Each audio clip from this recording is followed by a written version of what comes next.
یہ کہانی ہے ایک خط کی، ایسا خط جس پر لکھا تھا اللہ کے نام۔ ویڈیو کو اسٹارٹ کرتے ہیں، اس سے پہلے ہمارے چینل وائس آف کیس کو سبسکرائب کرے اور بیل آئیکن آن کر دے تاکہ آنے والی ویڈیو کا نوٹیفیکیشن آپ کو مل جائے۔ ایک چھوٹا سا گاؤں تھا جہاں لوگ سادہ مگر ایمان والے تھے۔ اسی گاؤں میں ایک غریب نوجوان رہتا تھا، نام تھا عمر بچپن سے ہی زندگی کی ٹھوکروں میں پلا۔ ماں باپ کا سایہ بچپن میں ہی اٹھ گیا تھا اور اب وہ محنت کر کے صرف 2 وقت کی روٹی کماتا تھا۔ دن گزرتے گئے مگر غربت ختم نہ ہوئی۔ ایک دن عمر تھکا ہارا بازار سے واپس جا رہا تھا۔ دل میں پریشانیوں کا طوفان تھا۔ اس نے آسمان کی طرف دیکھا اور آہستہ سے کہا، یا اللہ، تو واقعی سنتا ہے؟ کیا میری دعا بھی تیرے عرش تک پہنچتی ہے؟ اسی لمحے اس کے قدموں کے پاس ایک پرانا سا لفافہ گرا ہوا نظر آیا۔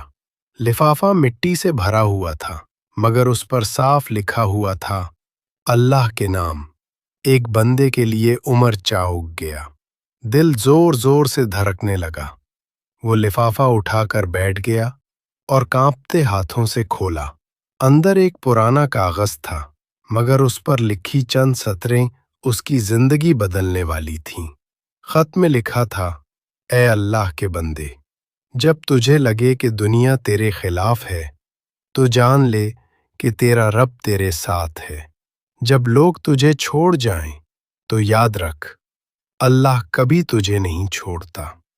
جب تیری جیب خالی ہو تو یقین کر کہ رب کے خزانے بھرتے جا رہے ہیں، اور جب آنکھوں سے آنسو بہیں تو سمجھ لے کہ تیرا رب تجھے سن رہا ہے۔ یہ پڑھ کر عمر کے آنسو نکل آئے۔ اس نے خط کو سینے سے لگایا اور رو پڑا، یا اللہ، شاید یہ خط کسی اور کے لیے لکھا گیا تھا مگر تو نے یہ میرے ہاتھوں میں دیا، کیونکہ تو جانتا تھا کہ میرا ایمان کمزور ہو گیا ہے۔ اسی دن سے عمر کی زندگی بدل گئی۔ اب وہ ہر صبح شکر ادا کرتا اور ہر مشکل میں صبر۔ جب بھی کسی کو پریشان دیکھتا وہ کہتا، اللہ تمہیں نہیں بھولا۔ شاید تمہیں ابھی تمہارا خط نہیں ملا مگر وہ ضرور آئے گا اس کے وقت پر۔ وقت گزرتا گیا اور عمر خود دوسروں کے لیے اللہ کے نام کے خط لکھنے لگا۔ کسی غریب کے ہاتھ پر، کسی بیمار کے تکیے کے نیچے، کسی یتیم کے بستے میں وہ ایک چھوٹا سا پیغام رکھ دیتا، اللہ تمہیں نہیں بھولا، وہ تم سے محبت کرتا ہے۔